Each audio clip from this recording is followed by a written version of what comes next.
तो ऐसी कौन सी वो 7 फाइनेंशियल मिस्टेक्स हैं जो मैं अवॉइड कर रहा हूँ अपनी 20s में, वो हम जानेंगे आज की इस वीडियो में। हे एवरीवन, मेरा नाम आदित्य है एंड इस चैनल पे मैं बनाता हूँ पर्सनल फाइनेंस एंड प्रोडक्टिविटी के ऊपर वीडियोस। तो अगर आपको वैसी वीडियोस पसंद है तो आप चाहो तो सब्सक्राइब कर सकते हो।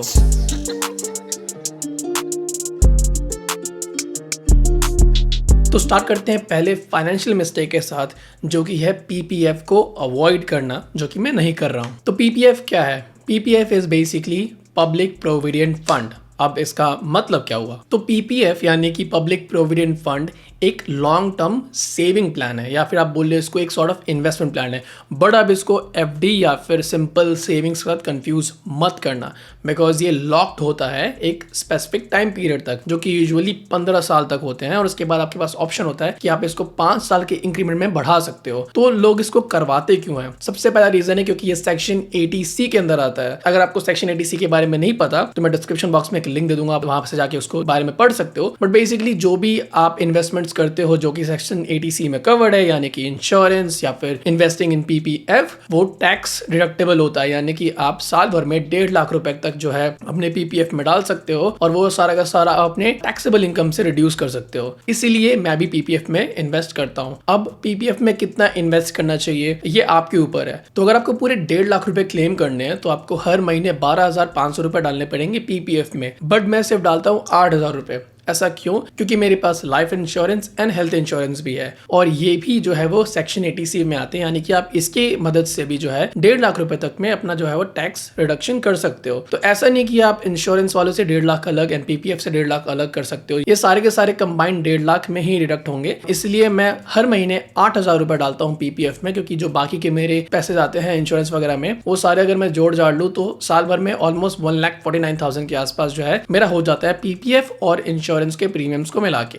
तो ये सारे के सारे मैं अपने टैक्सेबल इनकम से रिड्यूस कर पाता हूँ। इसके अलावा पीपीएफ का जो इंटरेस्ट रेट है वो गवर्नमेंट डिसाइड करती है, तो काफी सेफ एंड सिक्योर होता है ये। अगर आपने बाहर वाले यूट्यूबर्स यानी कि यूएसए वगैरह इनकी फाइनेंशियल वीडियोस देखी हैं तो ये रिकमेंड करते हैं 401k या फिर एक रिटायरमेंट प्लानिंग स्कीम जो भी इनका होता है। आप पीपीएफ को कुछ पैसा समझ लो जो कि इंडिया में, क्योंकि इंडिया में 401k नहीं है, तो ये उसका एक सॉर्ट ऑफ अल्टरनेटिव है एंड आपको इसमें डेफिनेटली इन्वेस्ट करना चाहिए, बिकॉज अगेन एक तरीके से आपको ये रिटायरमेंट प्लानिंग या रिटायरमेंट फंड ही है। अगर आपको इन डेप्थ या इन डिटेल जानना है पीपीएफ के बारे में तो मैं डिस्क्रिप्शन बॉक्स में लिंक दे दूंगा, आप वहां जाके इसके बारे में अच्छे तरीके से जान सकते हो और समझ सकते हो। मेरा पीपीएफ का अकाउंट आईसीआईसीआई में चलता है।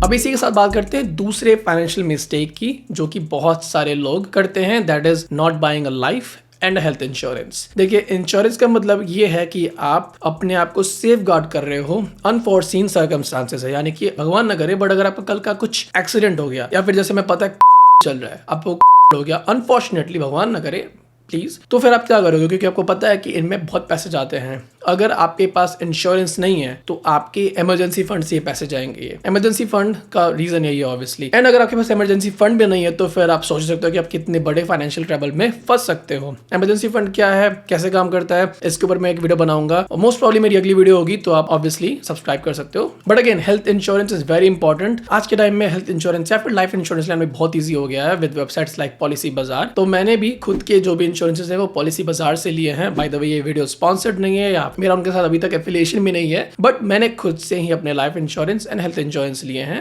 पॉलिसी बाजार से। डेफिनेटली अगर आप जॉब कर रहे हो या नहीं भी कर रहे हो, आप एक हेल्थ इंश्योरेंस तो एटलीस्ट अफोर्ड कर ही सकते हो। 4,000 रुपए का हेल्थ इंश्योरेंस आएगा जिसमें आपको 3 लाख तक का कवरेज मिल जाएगा। ठीक है, आप बहुत हेल्दी हो, आपको कुछ नहीं होगा, बट व्हाट इफ? तो इंश्योरेंस का मतलब यही है कि अगर व्हाट इफ का सिचुएशन आया then you are at least financially secured. और अगर मैं अपना हेल्थ इंश्योरेंस, अपने फैमिली का हेल्थ इंश्योरेंस सबको कंबाइंड लेके चलूं तो मैं महीने में 3,500 के आसपास जो है वो प्रीमियम पे करता हूं। बट अगर मुझे सिर्फ अपना हेल्थ इंश्योरेंस देखना होता तो मेरे लाइफ एंड हेल्थ दोनों इंश्योरेंस में लाके 900 रुपए के आसपास मेरा प्रीमियम जाता है, जो कि बहुत कम है। और इसका रीजन यही है कि मैंने बहुत ही एक यंग एज से अपना लाइफ इंश्योरेंस शुरू किया है, तो मेरा कवरेज भी अच्छा खासा है और मेरा प्रीमियम भी बहुत कम है। इसलिए जितने जल्दी हो सके आप लाइफ इंश्योरेंस एटलीस्ट ले लो, बिकॉज आपको प्रीमियम बहुत कम पड़ेगा अगर आप एक काफी अभी यंग एज में हो तो।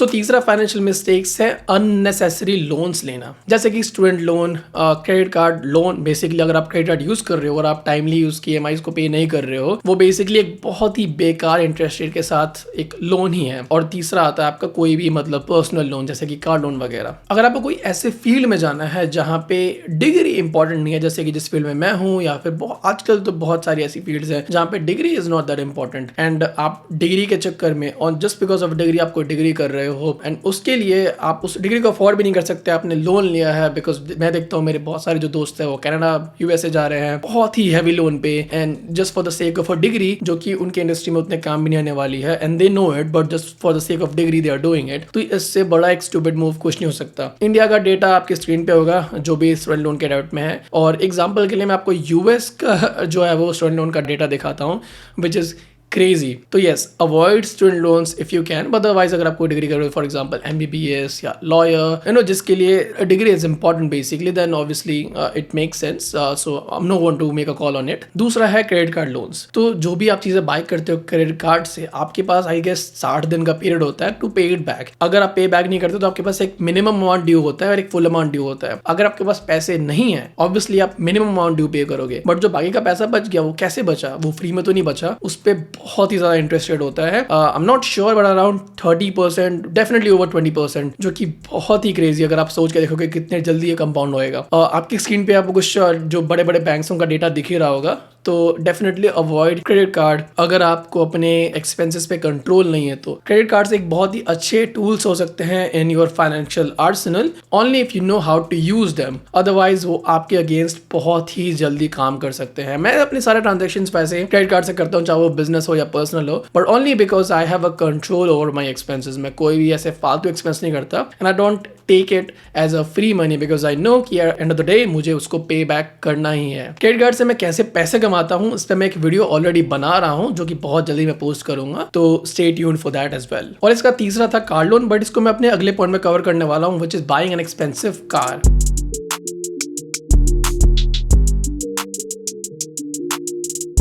तो एक्सपेंसिव कार आप कब बाय करते हो? जब आपका लाइफस्टाइल जो है वो थोड़ा बढ़ता है। फॉर एग्जांपल आपकी जॉब अभी 50,000 की है, you would look for a car जो कि 6-7 लाख रुपए के रेंज में है। जैसे ही आपका जॉब 1 लाख तक का जाता है, you would look for a bigger car, and then आपकी ये जो वांट है कार की, ये बढ़ते जाती है। इसको बोलते हैं सिंपल टर्म्स में लाइफस्टाइल इन्फ्लेशन, और आप वो चीजों को बाय करने की कोशिश करते हो जिसको आपको नीड भी नहीं है, एंड कार उसमें से एक आता है। बहुत एक्सपेंसिव कार लेने का कोई सेंस नहीं बनता अगर आप उसको ट्रू मीनिंग्स में अफोर्ड नहीं कर सकते हो। तो मेरा खुद का यानी कि मेरा पर्सनल लॉजिक क्या है ट्रू मीनिंग में कार को अफोर्ड करने का, उसका मतलब ये है कि जो मैं कार बाय करने जा रहा हूँ उसका twice as much as amount मेरे किसी इन्वेस्टमेंट्स में होना चाहिए। एंड जब मैं उस कार को बाय करने जा रहा हूँ उसका फुल अमाउंट मेरे पास लिक्विड एसेट में होना चाहिए, यानी कि almost 3 times the value of that car I should have somewhere as an investment, और at least the amount of the car मेरे पास होना चाहिए as a liquid asset. And इसके बाद भी अगर मैं उस कार को बाय करने जा रहा हूँ तो मैं ट्राई करूंगा लोन्स का लोवेस्ट इंटरेस्ट रेट पे अगर मुझे मिल गया 7 से 8% के बीच में, देन जो मेरे पास लिक्विड एसेट था यानी कि कैश था उस कार को लेने के लिए, मैं उसको भी इन्वेस्ट कर दूंगा, एंड देन फिर मैं EMI पे करूंगा। थोड़ा सा कंफ्यूजिंग हो रहा होगा ये, बट आप इस चीज को समझो। जो मेरे पास लिक्विड एसेट था यानी कि मेरे पास जो कैश था उस कार को लेने के लिए, मैंने उसको इन्वेस्ट कर दिया over a very long horizon, at least 10 years के लिए, समझ लो आप ऐसे। मुझे उस पे एटलीस्ट 15% रेट ऑफ इंटरेस्ट पे मुझे रिटर्न्स मिल रहा है, जो कि एवरेज है स्टॉक मार्केट में। अब मैं उस कार की EMI पे कर रहा हूँ, जो भी मैंने उसका डाउन पेमेंट करके जितना लिया था लोन, उस पे मैं 7 या 8%, इससे ज्यादा नहीं, उतने का अगर मुझे लोन मिला है तो ही मैं उस पे जो है वो EMI पे कर रहा हूँ। तो मैं जो EMI पे कर रहा हूँ 8% पे, और जो मेरी इन्वेस्टमेंट्स है उसका जो रिटर्न है 15%, उस पर मेरा एटलीस्ट 6 to 7% जितना भी हो रहा है वो मेरा प्रॉफिट हो रहा है। और जो मैं EMI पे कर रहा हूँ वो हर साल बढ़ने नहीं वाला है, पर इन्फ्लेशन बढ़ने वाला है। बेशक उस EMI की पावर कम होती जाएगी फॉर द कंपनी, बट मैं तो उतना ही अमाउंट पे कर रहा हूँ। आई नो कि आपको ये कॉम्प्लिकेटेड लग रहा होगा, बट इसलिए मैं जब कार लूंगा तो मैं डेफिनेटली इसके ऊपर एक वीडियो बनाऊंगा कि किस तरीके से मैंने बेस्ट टैक्टिक्स यूज करके कार को लिया है, और किस तरीके से मैं मैक्सिमम रिटर्न्स निकाल रहा हूँ उस कार पे, और किस तरीके से मैंने उसके लिक्विड एसेट्स को इन्वेस्ट किया।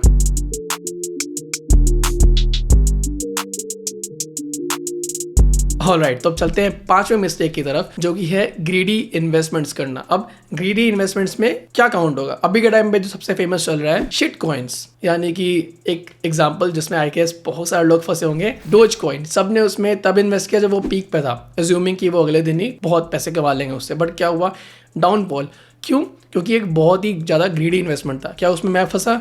डेफिनेटली, बट जब मैंने पैसे उसमें लगाए थे तो उसकी वैल्यू बहुत कम थी, वो एक लेवल तक पहुंचा था तो मुझे लगा था कि अभी और ऊपर जाएगा। मैंने उस टाइम पे विड्रॉ नहीं किया, जो कि नेचुरली मैं करता था, मैं भी फंस गया था इस ग्रीड में, एंड देन वो वापस कोलैप्स कर गया। तो जो मेरे रिटर्न्स मैक्सिमम आ सकते थे वो नहीं आए। अभी तक मैंने उसको निकाला नहीं है, because I still have a bit of hope, या फिर आप इसको अभी भी ग्रीड कह सकते हो कि अभी भी मैंने मैक्स रिटर्न्स के चक्कर में उस इन्वेस्टमेंट को वैसे ही छोड़ा हुआ है कि हाँ अगले एक साल में होपफुली वो वापस उस लेवल को टच करेगा एंड देन मैं अपने इन्वेस्टमेंट्स को पुल कर लूंगा। तो अगर आपने ऐसे मिस्टेक्स किए हुए हैं, वेल लेसन लर्न, एंड अगर नहीं किए then please avoid making greedy investments, चाहे वो क्रिप्टो में हो या स्टॉक्स में, किसी भी पंप एंड डंप कॉइन में आपको ध्यान नहीं देना है। देखिए जितना आप अफोर्ड कर सकते हो लूज करने का, आप उतना ही इन्वेस्ट करो, चाहे वो कितना भी सेफ फंड स्टॉक कॉइन क्यों ना हो। Only invest what you can afford to lose, and इसी के साथ आपको सिंपल इन्वेस्टिंग करते चलना है over a very long period of time. Short term investing avoid करना है आपको, अगर आप जो है वो स्टॉक्स वगैरह में उतना नॉलेज नहीं रखते हो। एंड आई नो कि बहुत सारे लोग ऐसे मिस्टेक करते रहते हैं, इसलिए मैं किस तरीके से स्टॉक में इन्वेस्ट करता हूँ, कितना करता हूँ, मेरा क्या एक रेशियो रहता है, मैंने किस तरीके से अपना पोर्टफोलियो डाइवर्सिफाई किया है, इसके ऊपर मैं बहुत जल्दी वीडियो बनाने वाला हूँ। तो again stay tuned for that, because मैं बहुत सारी वीडियो बनाने वाला हूँ।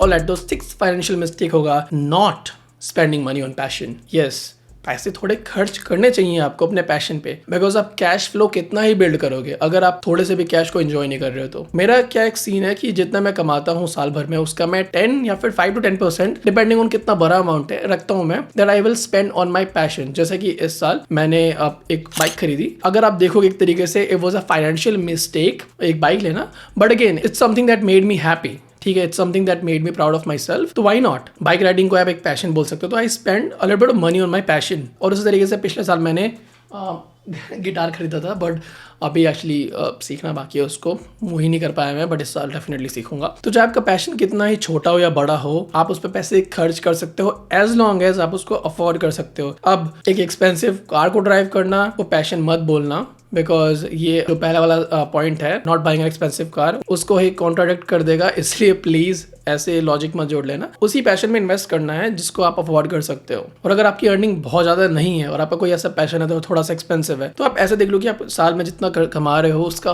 5 to 10% एट मैक्स आप अपने पैशन में डाल सकते हो। और पैशन वैसे ही रखना जो कि आपको फ्यूचर में काम आए, जो आपको एज अ पर्सन ग्रो करने में हेल्प करे। अब जैसे गिटार है, इट्स फन, यू नो, इसका एक स्किल है जो मैं सीख रहा हूँ। बाइक इट्स पैशन बोल लो आप इसको राइडिंग का, जिससे मैं सोशल प्रेजेंस अपना बढ़ा रहा हूँ, एक कनेक्टिविटी जो होती है सोशलाइजेशन में बढ़ा रहा हूँ, घूमने जाता हूँ विद फ्रेंड्स, तो उससे थोड़ा जो है वो मेंटल पीस भी होता है। तो अगेन बाइक राइड्स के साथ जो मेरी सोशलाइजेशन बढ़ती है and it helps me achieve a bit of mental peace state. So with that said आज की वीडियो यहीं पे समाप्त होती है। आगे वाली वीडियो में मिलेंगे जिसमें मैं बात करूंगा किस तरीके से आप अपना इमरजेंसी फंड क्रिएट कर सकते हो, या फिर कोई भी वीडियो हो सकती है, बट जब भी मैं इमरजेंसी फंड वाली वीडियो पब्लिश करूंगा तो मैं यहाँ पे डाल दूंगा आई बटन में इधर। और अगर आपको ये देखना है कि किस तरीके से मैंने अपने पहले 1 करोड़ रुपए कमाए, तो आप यहाँ पे क्लिक कर सकते हो। विद दैट सेड मिलते हैं अगली वीडियो में। Till then have a great time and bye.